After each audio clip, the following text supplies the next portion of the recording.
કેન્દ્રીય ગૃહ અને સહકારિતા મંત્રી અમિત શાહે અમદાવાદના ત્રાગર ખાતે મિલિયન માઇન્ડ્સ ટેક સિટીનું ઉદ્ઘાટન કર્યું છે. આ પ્રસંગે મુખ્યમંત્રી ભૂપેન્દ્ર પટેલ અને નાયબ મુખ્યમંત્રી હર્ષ સંઘવી તથા અન્ય મહાનુભાવો ઉપસ્થિત રહ્યા હતા. ત્યારે વિશાળ સ્કેલ પર બનેલું આ ટેક પાર્ક આગામી દિવસોમાં હજારો યુવાનો માટે રોજગારી અને સ્ટાર્ટઅપ્સ માટે નવું કેન્દ્ર બનશે.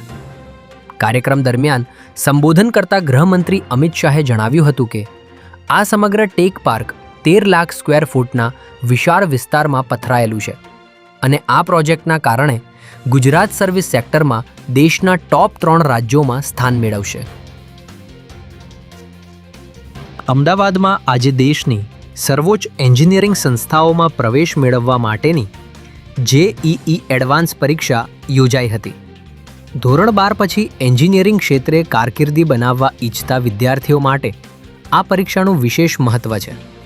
ત્યારે JEE મેન્સ પરીક્ષામાં શ્રેષ્ઠ દેખાવ કરનાર વિદ્યાર્થીઓને જ JEE એડવાન્સ પરીક્ષા આપવાની તક મળે છે. તાજેતરમાં મેડિકલ પ્રવેશ પરીક્ષા નીટના પેપર લીક વિવાદ બાદ યોજાઈ રહેલી આ મહત્ત્વની પરીક્ષા આપવા માટે વિવિધ શહેરો અને રાજ્યોમાંથી વિદ્યાર્થીઓ અમદાવાદ આવ્યા હતા. શહેરમાં મુખ્યત્વે બોપલ અને ઓઢવ ખાતે પરીક્ષા કેન્દ્રો ફાળવવામાં આવ્યા હતા.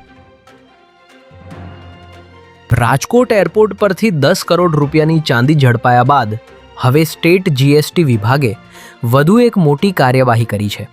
જેમાં અમદાવાદના ગીતા મંદિરથી લક્ઝરી બસમાં રાજકોટ તરફ જઈ રહેલા એક શખ્સ પાસેથી કોથળા ભરેલી 100 કિલો ચાંદીનો જથ્થો ઝડપી પાડવામાં આવ્યો છે. સ્ટેટ GSTની ટીમને ચોક્કસ બાતમી મળી હતી કે અમદાવાદથી રાજકોટ જતી ખાનગી લક્ઝરી બસમાં ચાંદીની ગેરકાયદે હેરાફેરી થઈ રહી છે, જેના આધારે આ કાર્યવાહી કરવામાં આવી છે.